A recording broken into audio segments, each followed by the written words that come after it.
Welcome to FHIR, or Relational Model for Storing Data. I'm your host, Melinda Stewart from HL7. Our moderator for this session on Whova is Jean Duteau. And of course, our famous speaker for today is Grahame Grieve. Grahame, I'll turn it over to you. Well, thank you very much. Hey, everybody. Thanks for coming. So I'm going to talk about a subject that's been a common asked question. Should I actually store my data in a FHIR database or as a relational model? What happened there? I'm on the wrong slide. Here we go. So should I store the resources as a blob, basically, as native FHIR resources, or should I actually, when I receive them, cut them up, distribute them into a fully relational, fully data analyzed database? From the beginning of work on FHIR, this has been quite a common implementer question. People have asked that a lot. And the thing is, this doesn't have a single simple or a correct answer. The answer is it depends. Maybe it's a good idea and maybe it's not. And there's potentially a number of factors. So I'm going to go through and talk about some of the background that you should follow to understand how we think about this question. And then I'm going to talk a little bit about some of the possible answers. But in the end, it's your choice. But I am going to leave plenty of time for discussion and commentary about the subject, because I expect that there'll be a lot of questions. So before you understand whether it's a good idea to actually store FHIR resources as resources, it's important to understand what HL7's mission is. So HL7 is responsible for FHIR. Now, HL7 functions like a vendor association. It was a vendor association, and over time it's morphed and grown into a formal standards body. But really it's a vendor, was a vendor association. And the whole idea is that we, as a vendor association, we don't make any rules about how vendors develop their applications. They can do their applications any way they want, with any architecture, any development platform. We didn't want to make any rules about that. All we want to do is fix the interfaces for agreed exchanges between applications. And it's a very much a ethos that's stronger than it's stated, that we want to leave applications to be free to innovate in whatever way they want behind the interface. We're only concerned about the interface, which means that HL7 standards say nothing about what happens inside the application. As long as your application's a black box, and as long as the surface meets the described behavior, then that's a conformant application, and that's great. So in that sense, HL7 says nothing about the application. But in another sense, HL7 standards say everything about the application and how it functions. Because the surface, the application exists to expose its surface. Any application functionality that you have that is not exposed to the public world is basically wasted. It's a way to generate unhappy customers because they can't do anything with this part of the application. Now, obviously, HL7 is not the only standard that it matters or that is relevant here, and I'm not claiming that HL7 is the only standard.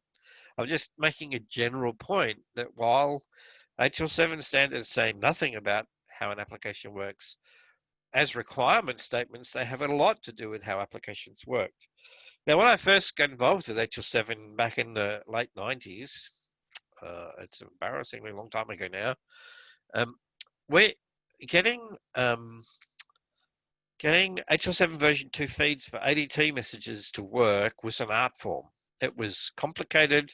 It required lots of tender loving care and lots of detailed technical knowledge and lots of work on the part of both applications that were going to talk to each other to map between the different views of the world and the applications. But over a 10 or 15 year time frame, people started saying, you know, one of the key requirements that every customer has for me is we're going to use version 2 for ADT feeds. So actually, let's actually design the application to do that properly. And so it's got to the point now, at least in Australia, where a hospital contacted me last year to say that they just turned a new ADT feed on and it didn't work, and they were surprised. And so that's kind of for me, the long-term development of what happens inside the application. And so the first thing to say is that FHIR is the same principle. FHIR talks about the external behavior of an application, but over years, a period of decade or more, FHIR will gradually become more something that applications are built to do rather than something that is bolted onto applications. And it will become progressively easier to view FHIR as just automatic behavior of the application rather than something that you turn on. The other thing is that given that mission, whenever we make design choices about FHIR, we're going to design to make the interface happy.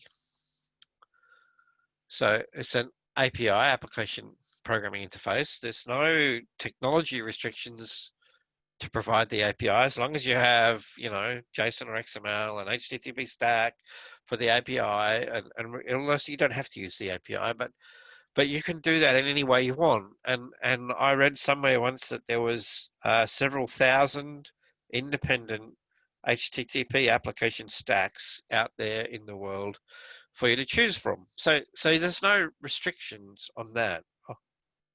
On the other hand, when we define the resources, we think about Exchange and we think about how to build resilient, robust Exchange frameworks.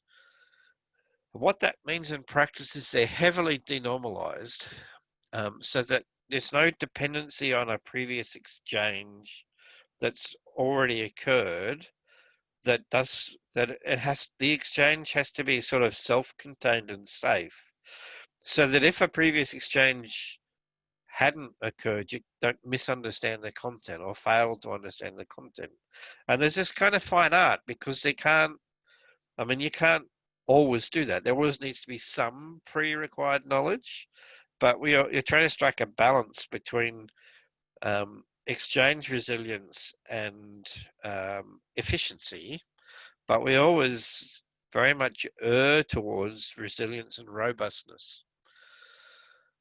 Whereas a database, when you define a database, you start engaging with the normalization principles and considering how far you'll normalize the database and making different trade-offs there. And I'll come back to that subject.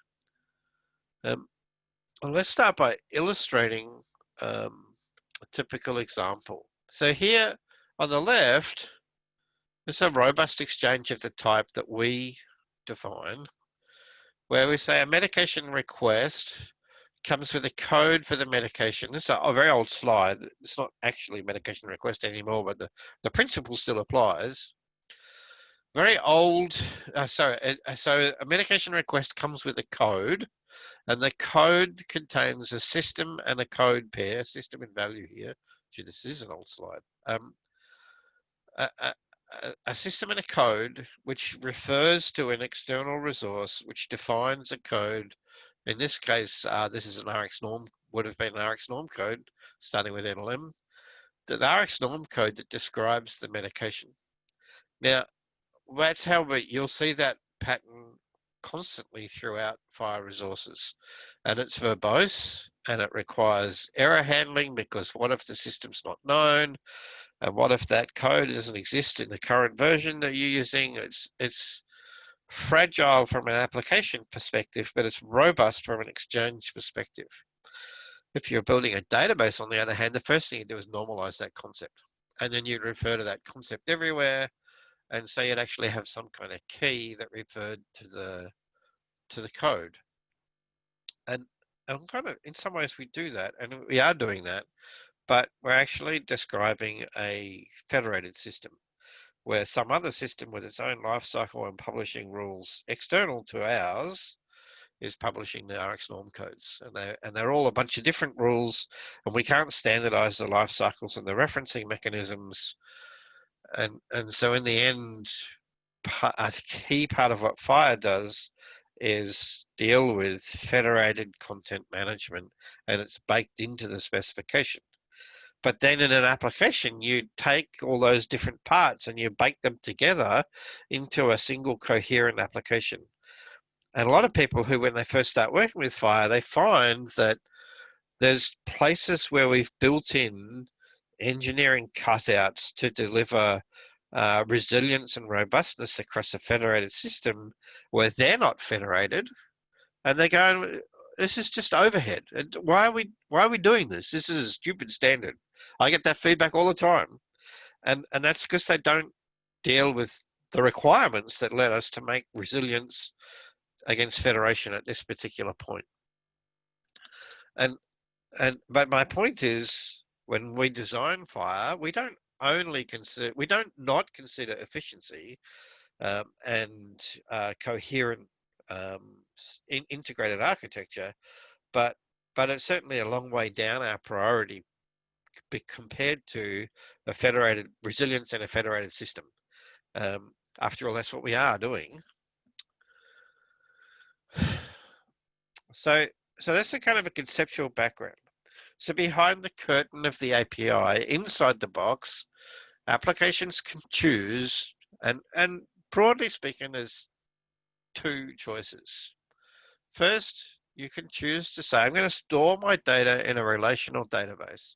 Typically, but not always, that means an SQL database. And what I'm going to do, I'm going to have a highly granular atomic data store. I'm going to implement the API as a series of adapters or bridges or interceptors or whatever that take an incoming FHIR request, whether it's a pull or a push, translate it into the language of my own internal relational database, and then determine my response, which I would build out of my relational database, and return that to the client. And maybe the client's doing the same on the other end, and so they're both paying the price, if you watch the language presentation, of having a common second language between them. And particularly older applications, this is how they work. What we knew how to do was build relational databases, so we did. And so we have massive relational databases. But not only old systems, there's still plenty of reasons to build a system today in that same way. And it doesn't have to be relational strictly, and it doesn't have to be SQL, and relationships don't have to be enforced, but usually when people talk about a relational database, it's shorthand for a fully atomic, fully broken out system of storing the data. And that's how I'm using it in this sense, although very much the large majority of those will be found in some kind of SQL database or something similar.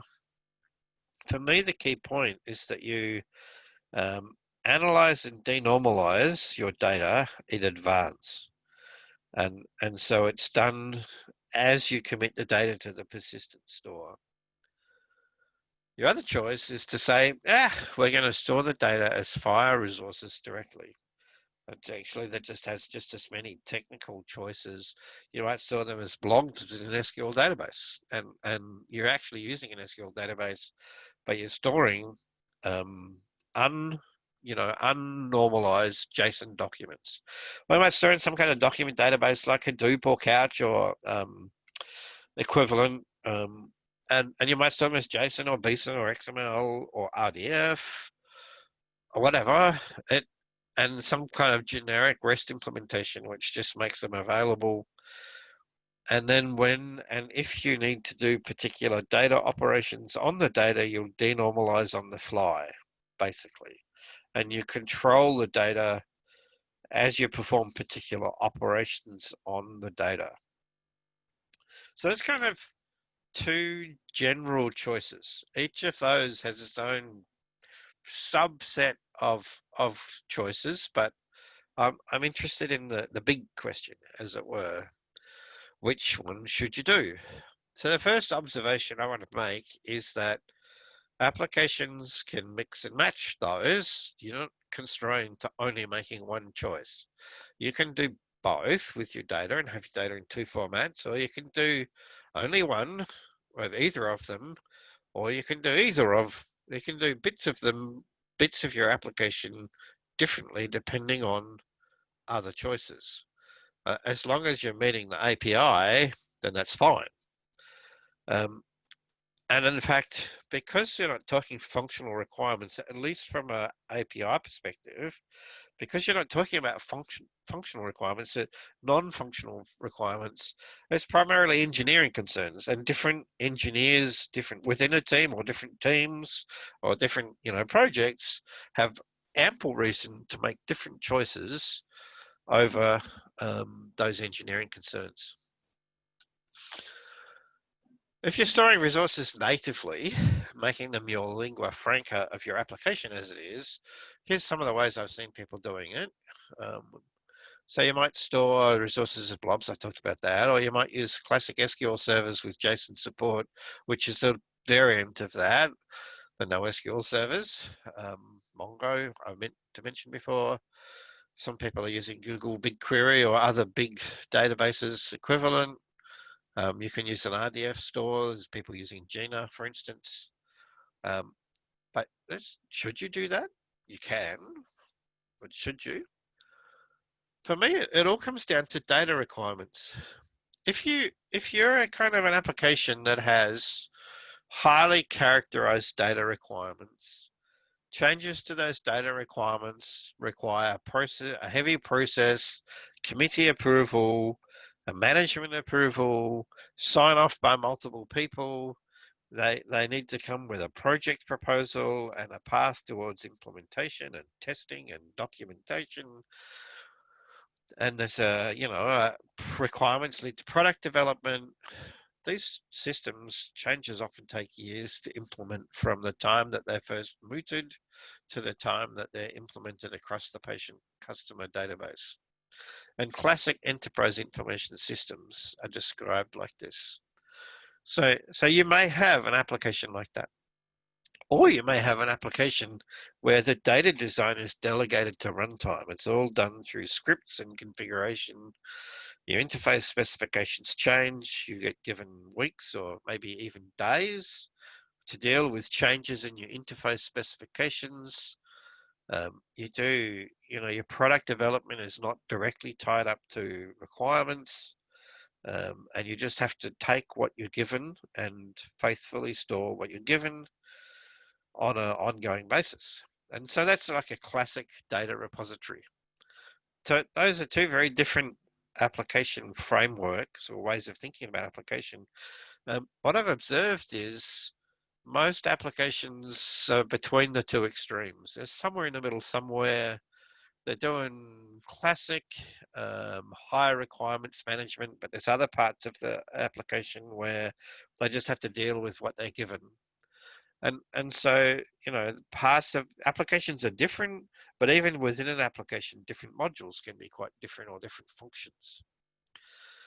If you're in a highly managed requirements view, where classic information system, it's almost certain that you can design a relational schema that's way more effective than FHIR because you have a closed set of requirements that you can do that to.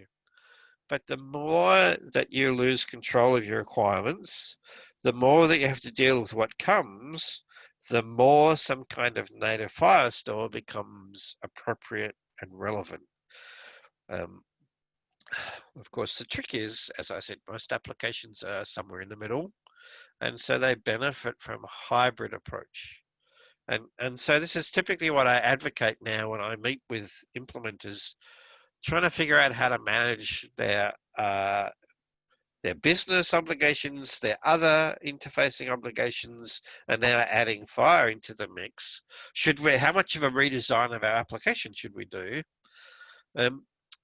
What I encourage is that you should say a lot of the information that comes in is pretty low value. It's static information. We don't depend on it directly or heavily.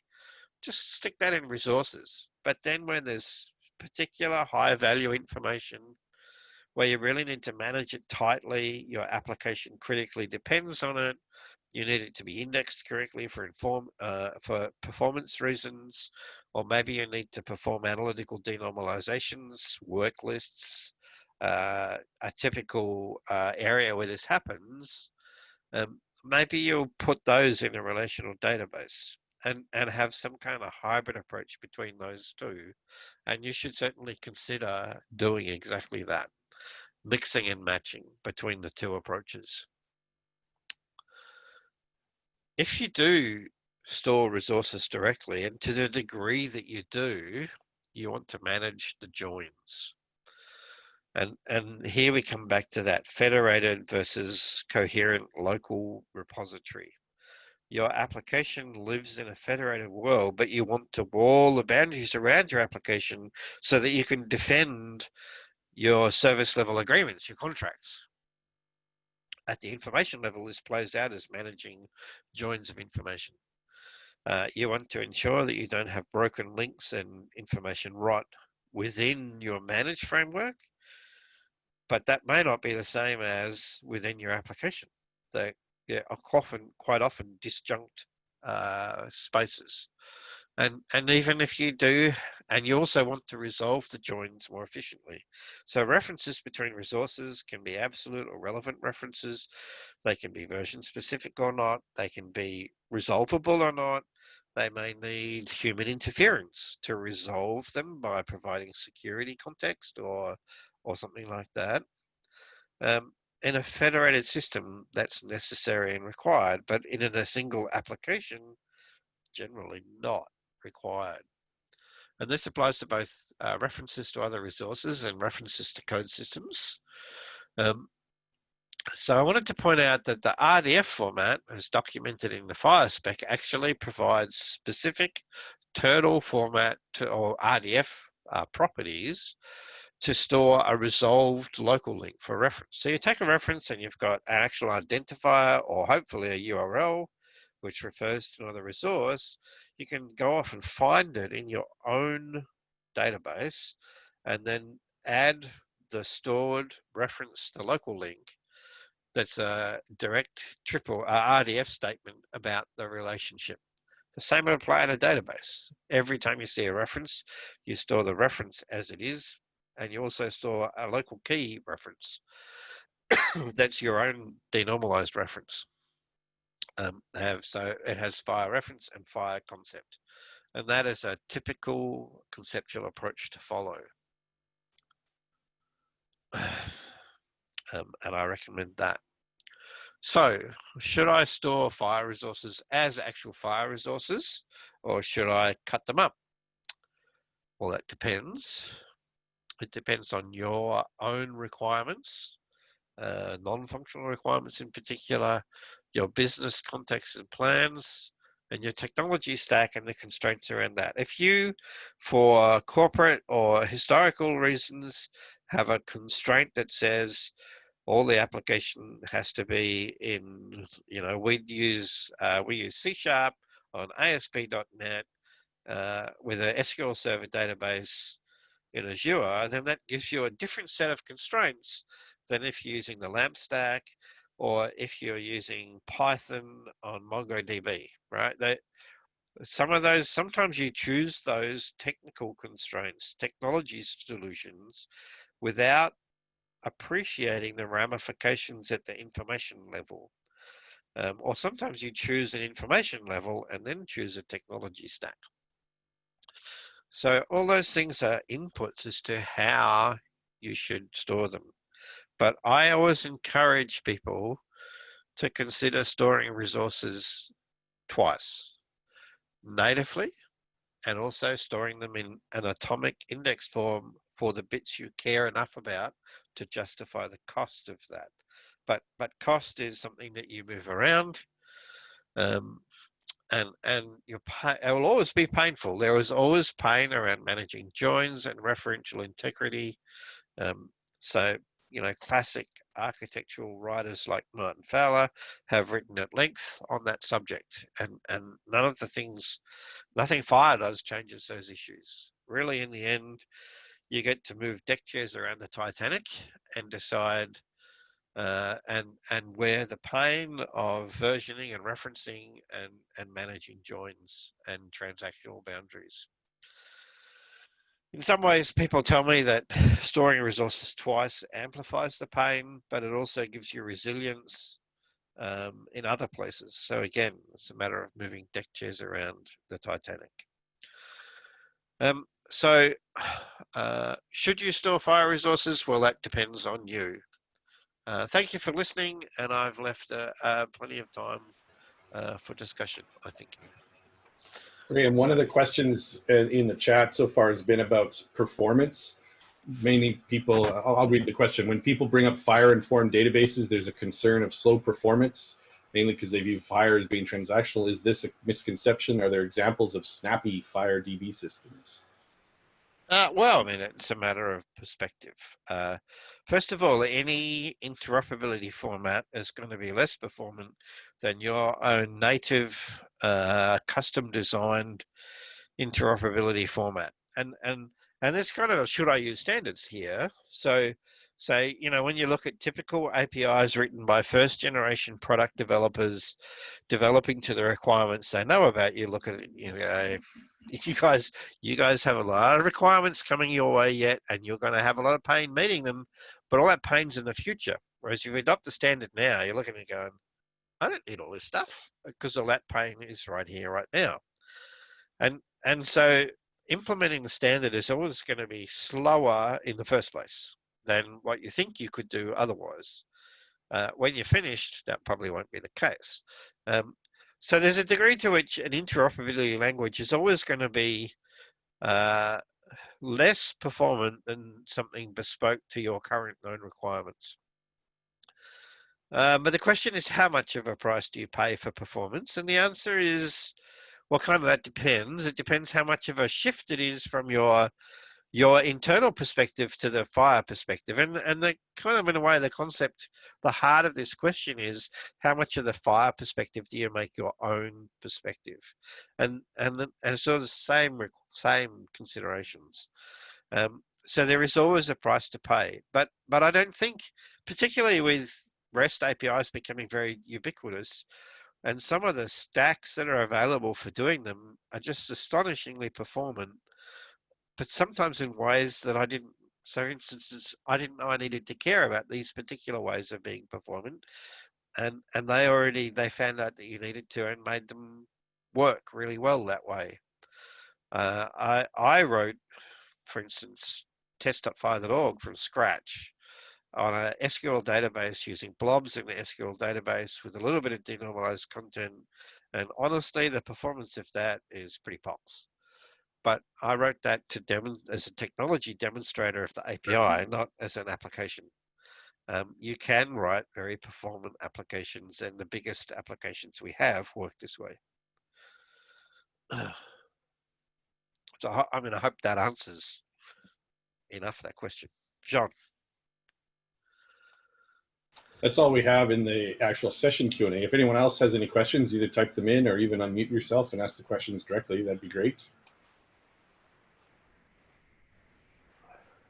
Oh, actually, we just got one coming in about storing the resources in RDF format. Are there any common concerns you've come across with this approach? Well, kind of. We have a small sub-community passionately interested in RDF and OWL, who believe that FHIR only has any merit and validity if you can use RDF. And then we have the rest of the community that couldn't give a hoot about RDF. So now, I mean, the build builds the RDF view of FHIR. Actually, the main build that builds the FHIR spec itself I wrote some business rules or information rules about the standard content in Sparkle, and we actually used Gina, Apache Gina, during the build to build an RDF view of the spec and to apply Sparkle rules on the spec. And it's kind of cool because you can reason across multiple levels. They're all there as triples. On the other hand, it's really hard for me to look at any widely, wide success of RDF at an operational level. I think of it more as a bridge to a research data analytical community. And I don't think, given what I've seen, that I would ever advise somebody to consider using RDF in an operational environment. And so that would be my primary concern. It doesn't scale well. And that's more a human question than a technical question when it comes to scaling.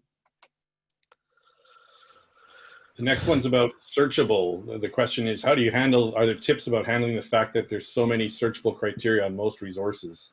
It does tend to make indexing difficult. Well, it does. So on my own server, I use the definitions, the search parameter definitions, auto execute them. So the only thing I care about is whether we add new search parameter types that work differently, and for each one of them, I have to figure out how they work. But then I just automatically get indexes. It's just that indexing, the way I index is basically MapReduce, and I build an index table, and all my performance issues are in my index table. And of course, that's just a restatement of the same problem, right? So you can choose which index, which parameters. You don't need to support them all. That's a discussion with your customer base or your potential or imagined customer base. But actually, it turns out that you'll probably need to support most of them. You can use, so that one common way I see people approach this is that they get in their FHIR resources, and the first thing they do is stick them as resources straight into Elasticsearch. And then they cut them apart and take what they care about and they put them in their relational database. And anytime they do a search, they do search through Elastic rather than on their relational database. And they let in Elastic look after all the details. Elastic mostly does the FHIR search okay. And it's pretty performant because it does search. That's what it does. And it turns out that it's also a good store of resources if you decide you need to go back to them to look at them. So that's one way to do a hybrid approach. There are other databases which just cut code semi-automatically, if possible, for each of the indexing parameters they support, because each of them is a reference to some particular index within their relational store. The design principle we took from the start was clients will want to search everything possible. Servers will want to minimize the amount of indexing work they have to do for performance and or development reasons. And so there's defined search parameters to give them a language over which to negotiate.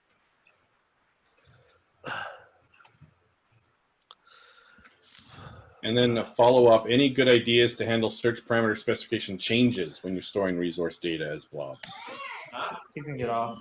That's just for for show face. Media. Yep. Oh, Brian, can you mute yourself?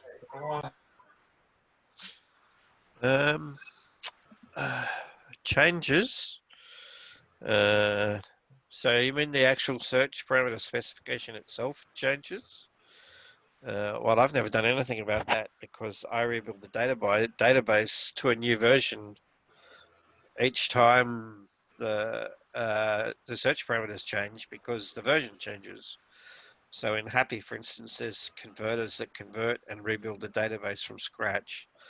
That's not a simple process. But we don't change the search parameter specs on the fly. At least I don't allow them to be changed on the fly precisely because that would be so painful.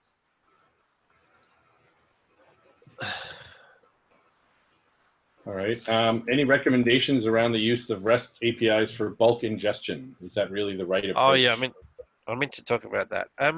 So the bulk data project, so it's true that the FHIR API, as we initially described it, was focused on operational data exchange within very clinical workflows. And we didn't prioritize bulk data analysis on large data sets. So the bulk data project has been prioritizing that. And first of all, they worked on bulk data extraction, but they are now working on bulk data injection as a way of doing bulk data. And certainly, my FHIR servers, I initialized them all with a big bulk data dump. A bunch of different packages that are contain testing data and so forth to seed my data. And you can, if you publish pro packages into the FHIR package ecosystem, then test.fhir.org can automatically load them using as a way of loading bulk data. On the other hand, if you talk about bulk data, it's just a scaled up version of how do you handle referential integrity and so forth. But I certainly think that it's a technique that is going to be very important in the general context, but whether it's important in your particular context depends on a whole bunch of business questions and local context requirements. But if you're interested in it, check out the bulk data project, which is they've sort of started working on insertion or import or whatever you want to call it. This one's a neat one. Any opinion about using a multi-model database like Arango, key value documents graphs, to store the FHIR resources as documents and use graph features for joins? That was sort of what you were maybe talking about with Elastic, but slightly different. Yeah, I think so. Yeah, I think that it's not a bad thing to do.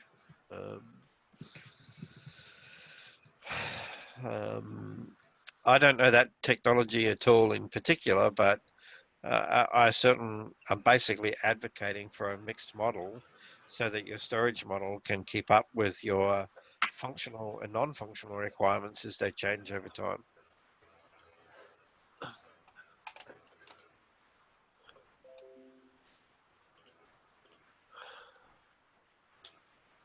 All right, how are we going? That's all we have for questions so far.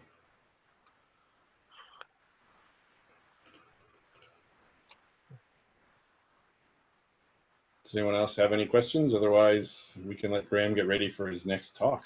I got a few minutes to do my thing, sorting it out. Well, thanks everyone for joining and listening, and I hope it was worthwhile. It was excellent. Thank you, Grahame and Jean. You guys did a great job. Thanks for everyone joining today and providing some excellent questions. We hope that you will join us for the closing session. This is Melinda Stewart, your host from HL7. Thanks again and have a great rest of your day. Bye. Thank you. Bye all. Thank you. What was the name of that